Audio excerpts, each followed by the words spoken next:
Everything that happens out there has an effect here. Do you understand?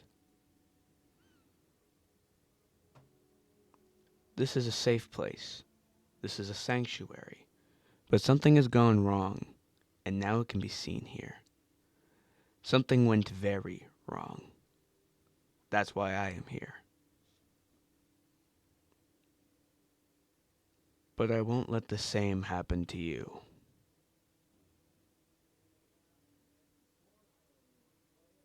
I will put you back together.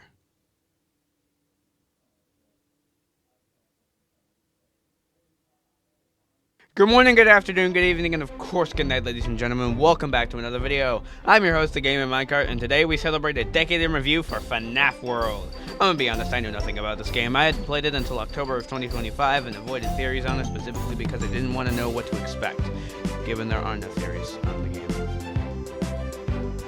But I'm making this video, so it was clearly fun.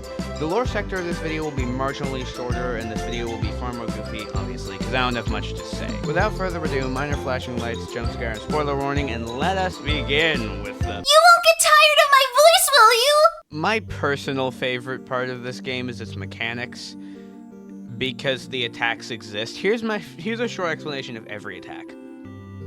Bite. Bite but better. Slasher from Wish.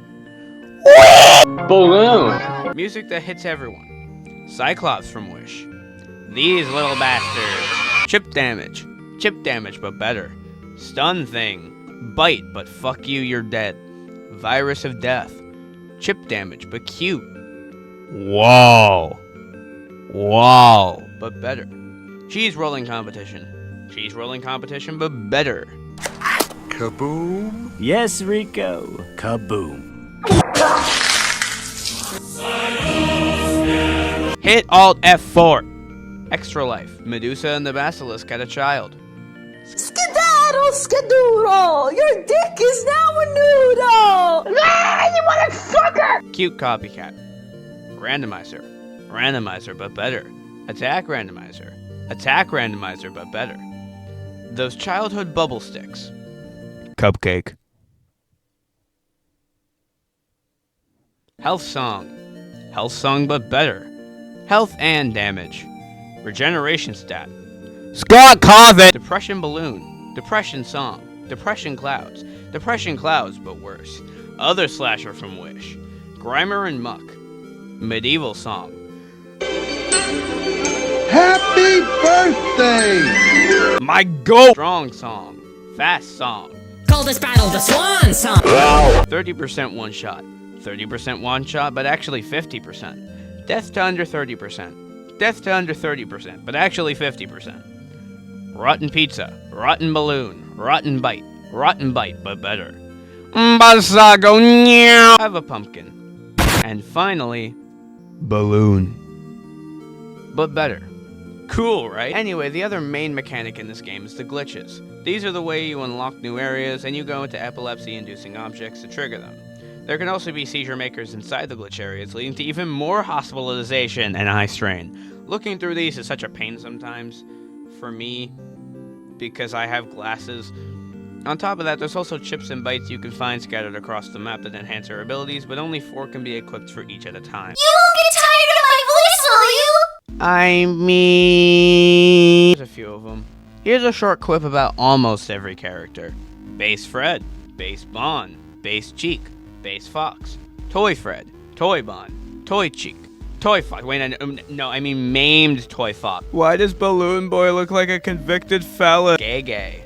Useless, useless, useless. The worst unscrewer. Useless. Better unscrewer. Big Gamblecore fan. Probably a member of IMP. Hot cheese! Genocide Route fan. The top gambler. Less, but still useless. Halloween personified. Paper marionette wannabes. The father of these little bastards.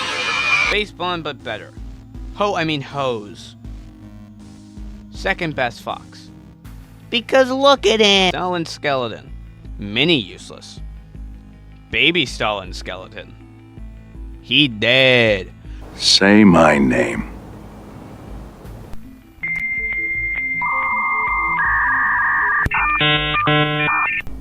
You're goddamn right. Cares too much.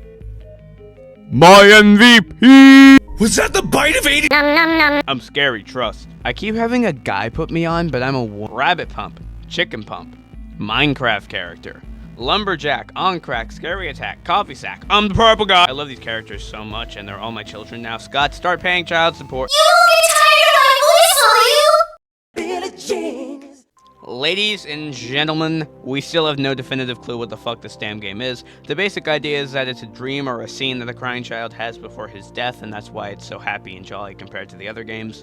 While I didn't look too deep into the lore, and besides game theories, I had to make a video on this game as of making the script for this video, I don't know as of now. The game itself is pretty interesting.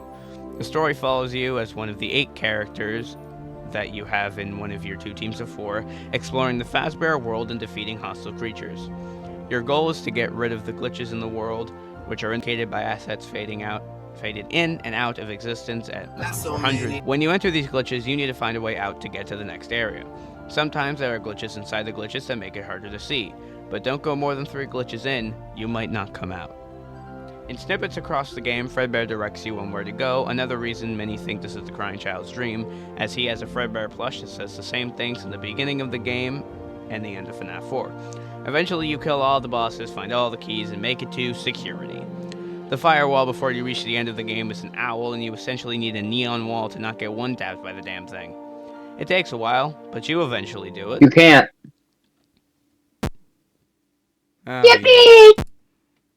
You beat an imaginary monster in an imaginary game without taking any risks and without finding anything interesting. On the easiest possible difficulty. So great job. I am still in control of you, and I say that you are finished here. You did away with a pretty powerful creation, but as for me, I remain out of your reach. But I believe a more generic and cliched statement of appreciation is in order for your lackluster accomplishment. Thanks for playing. The end. Oh wait, you tried too little. Fucking pussy. Normal mode forces an unappealing ending upon you, and you essentially need to reinstall after deleting the game to play hard mode because the glitch in the machine refuses to let you play again. Eventually you do, and through even more trial, error, pain, and suffering, you make it to him. Scott! Mr. Cawthon begins to whoop the shit out of you and uses the 4th wall as a major weapon. It's hard. It took me a few hours, aka so long my recording stopped recording and OBS crashed, so I don't have the winning attempt on video, and the game is over. You've defeated the glitch, the creator himself. Good job! You won't get tired of my voice, will you? This game has a higher skill ceiling than almost any game I've covered in this series. Instead of basic things that can be mastered easily in about an hour, FNAF World has about 50 characters and therefore over 1 million possible different combinations for each team you can have. However, these characters don't come lightly. For most of them, you need to enter the funhouse and party world and move around a lot. Having the character chip will be helpful, but you'll need luck as well. You need to find the best set of characters for both your playstyle and defeating bosses. Security requires you have a neon wall to not get one-shot killed by its attacks, and Scott... well, I'm not 100% sure how I did that. Nevertheless, the game has a major skill ceiling, but you need to grind the game for a bit, especially if you want to level up your characters. You won't get tired of my voice, will you? It's still scarier than FNAF 3. My name is Jeff. FNAF World strayed away from the scary part of horror and into what the bright side could be. It still has its epilepsy things, its eye-straining segments, and random unpredictability, but it's not nearly scary. The horror in this game is basically non-existent, and honestly, it makes it so much better. If Scott had tried to implement horror into FNAF World, it would have ruined what the game was via unnecessary jump scares, and I don't even want to know what the fuck else. However, the lack of a horror factor did turn multitudes of people away from the game, so it wasn't completely a plus. You won't get tired of Shut the fuck up! In my honest opinion, this is a top-tier game. Despite its flaws, goofiness, and overall being unfit for the whole indie horror series thing, I still think it's heavily underrated. Fair warning though, the game is not on Steam. It's free, but it's on Game Jolt, so go there instead of wasting your time looking on Steam. I made this mistake before. Scott, you motherfucker. Obviously, I have a favorite child in this game, but the MVP of this game for me is Funtime Foxy. Cosmic Song Go! I do truly believe this game deserves more love than it gets. It feels like I guess K-pop Demon Hunters is a good comparison. A lot of people wrote it off before they played or saw it because it didn't fit what they like, but then they played or watched it and it was peak. Except K-pop Demon Hunters ended up breaking so many records I don't feel like listing them. I'd say this game gets an 8 or 9 out of 10. But next time, we're home. Living on our newly acquired farm, living the high life, as one could say. When one day, a couple strange creatures approach our fields. One with a flaming tail and an orange color scheme, one with sunglasses and a blue color scheme, and one with a backflower and a green color scheme. Welcome to Pokemon Go!